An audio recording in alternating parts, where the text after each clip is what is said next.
философия очередная пародия, нашел реальность, утеряна утопия, не оригинал жанра. Как это ни странно, для кого-то правда способ выбора между двумя дорогами. Мое доверие принадлежит листу бумаги. Слова дороги, долетают осколки утренних размышлений. Ставлю заслон стрессов и потрясений, задумчивость, очередной гвоздь бит крышку гроба. Разум отрубает все чувства, словно кома посетила стены моего дома. Гнилая философия, может, слышала о такой спиралью, закрученной, сомнительной или правдивой. Бегут не буду, навязывая свою идею, не лгу в лицо слушателю, как выживаю.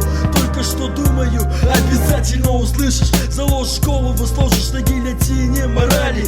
Если устали, отдохните, впереди дорога длинная, по нити судьбы. Надеюсь, моя жизнь не забытая, обобщенная тема, связанная двумя куплетами. Мыслями философия наполнена гнилыми, зато своими, взятыми из опыта. Еще одна идея из общей массы отколота.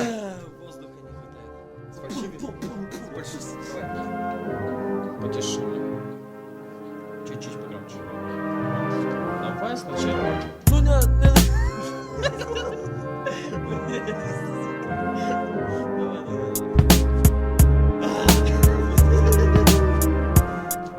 Достаточно слов, наши задачи достигнуты на месте. Мостов сгоревших новые воздвигнуты, скинули сомнения, свернутые препятствия здесь остались. Те, кто должны были остаться, кто с нами. Шла пальцем пересчитаны, а значит, что звучало, звучать будет, звучит сейчас. Гнилая философия, многого не видели. Хуй вам, а не тексты в адаптированном виде.